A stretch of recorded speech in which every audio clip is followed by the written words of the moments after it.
very difficult to travel on the roads, and more snow expected can make it even worse. Yeah, I mean, we're looking at some more wintry mix expected later on today, and that can make for some slick travel out there too. But let's talk about some of those snowfall totals from over the course of the last 24 hours. Hippolyte Valley, 8.5 inches there. Glendy, 8.3. Dale City, Dumfries, 7.8 inches of snow, both in those areas. And then also over towards Galesville, 7 inches of snow into parts of Anne Arundel County. Andrews Air Force Base registered 6.8. Falls Church, 6.5. Reagan Airport, official total there, 6.3, and then only about 4 inches of snow fell there. The radar out there this morning, still a few lingering snow showers, very isolated though across parts of our northernmost areas.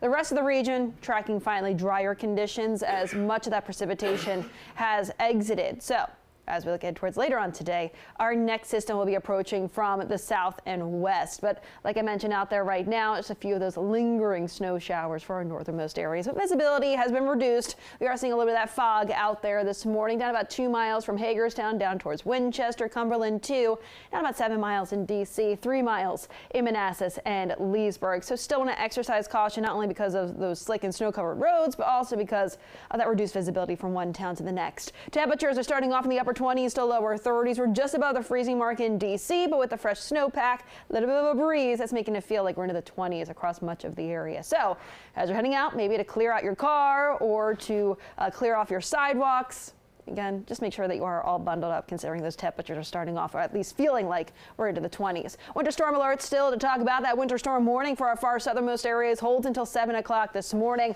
But for D.C. and for much of our area, no longer under that winter storm warning or those winter weather advisories associated with that system yesterday. Now, back out towards our westernmost areas, we do have that winter weather advisory back over towards the mountains, parts of the eastern panhandle of West Virginia, and even over towards parts of the Shenandoah Valley. That winter weather advisory is for our next batch of some wintry mix that is expected to move in later on today, and that winter weather advisory holds until 4 o'clock tomorrow morning. And then for the spine of the Blue Ridge to those higher elevations, we do that ice storm warning that also holds until 4 o'clock tomorrow morning.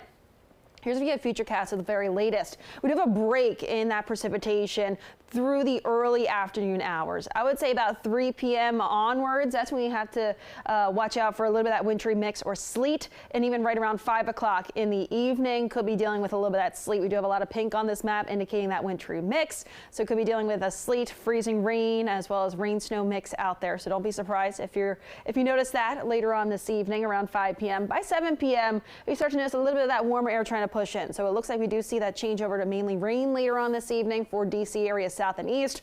Farther off towards the north and west, where we do have that winter weather advisory, this is all going to be a wintry mix, and we could be dealing with some icy conditions overnight tonight. Now, as we look ahead towards early tomorrow morning, we're tracking more of the wet weather. So some rain showers out there lingering into your Thursday morning commute before eventually we dry things out. And later in the day, Thursday will be breezy and warmer. We could even see a break in some of those clouds, indicating some more sunshine returning as we look ahead towards your Thursday afternoon. Friday's looking dry. High pressure will be returning, and Friday for your Valentine's Day is looking quite nice with temperatures seasonable into those lower 40s. Now for the weekend, we could be starting off with a little bit more of that wintry mix. I know you're kind of over it, but then it quickly changes over to rain, and then we're still looking at more rain out there as we look ahead towards Sunday before eventually the system clears the area. And as we start off that next work week, we'll see temperatures dropping. So actually see a bit of a warm up through the weekend with more of that wet weather on the way. Now, early Saturday morning could be dealing with a little bit of that mix. We're going to keep a close eye on that. That could shift depending on temperatures and the timing of that precipitation. But certainly we're going to be looking at that wet weather into the afternoon that day. Sunday, we're still looking at some rain lingering for much of the area, especially for the first half of the day. And then notice how we go from those 50s on Sunday back into the 30s Monday. That system clears the area. Much colder air takes over just in time for your President's Day to start off that next work week. All right.